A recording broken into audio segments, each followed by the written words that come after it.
Ah, nothing beats the smell of freshly baked bread, except perhaps for the smell of freshly baking bread. Oh yeah.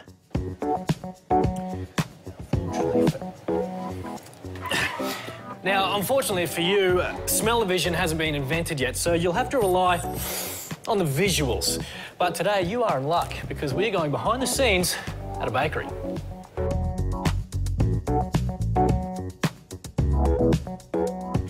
Well, Ben, thanks for showing us around the bakery today. And I guess the first thing that comes to mind when I think of bakers is that you guys have to get up really early, which seems like a pretty tough gig. Is that true? Yeah, it is. Well, we want the product to go out as fresh as possible so that everyone gets warm, fresh bread. So therefore, we have to sacrifice our nights and start at the wee hours of the morning. But it's all worth it for fresh bread, right? That's it. Okay, so this is bread that we're working on now, though it doesn't look like the bread that I'm typically used to. What part of the process are you now? This part is the moulding. So what we've done so far is we've weighed our ingredients. They've gone into the bowl, they've mixed. Then we've taken them out of the bowl, put them into our bread divider. And now we're in the second last phase before they go to the oven, and it's the moulding. So what do you have to mould them for? What we mould them for is to make it easier for ourselves to get the final shape.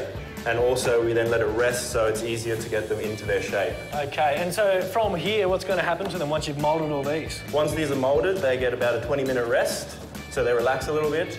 Then we put them in their final shape, and then they go into the prover, and they're in the prover for about 20-25 minutes, and then they go straight into the oven. Now, depending on what ingredients and that you use, you get all different types of bread, yeah? So what kind of types do you typically have here? Well, the one we're doing here right now is the farmhouse, which is in the end phase, looks like this, and that's our light rye. It's 50% rye, 50% wheat. Yep. And it's one of our best sellers. And then you can go into a little heavier with Frankenlight, which only gets rounded once in this phase here, and it's 65% rye. And then we go into our really heavy one. It's the 95% rye, which is out of the dough, really sticky and runny. So we have to put it in a tin in order to keep its form. Wow. Any personal favourites? My favourite is the farmhouse. That one lightly toasted with some cheese and some ham on it is just delicious.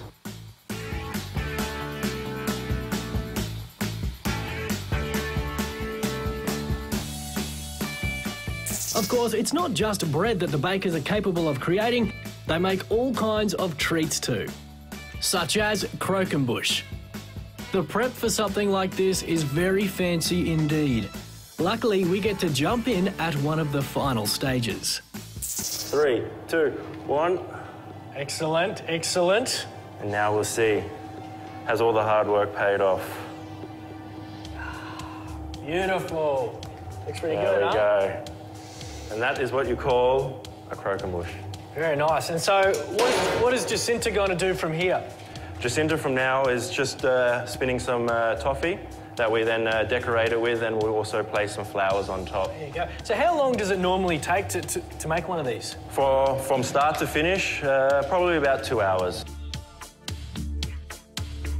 It is a traditional French cake, which was used in a lot of weddings and now used for a lot of 21st birthdays and just special occasions. Beautiful. I'd imagine there'd be a fair bit of sugar in this old cake, eh? Yeah, this is definitely not for people who don't handle too much sugar. Right, this is... not something you'd had every day. No, this is a special occasion cake. Well, I'm mighty impressed. These guys get up early, slave away to give us bakery goodness, and they do it all with a smile on their face. And with a little selection like this to take home, I think I'll be leaving with a smile as well.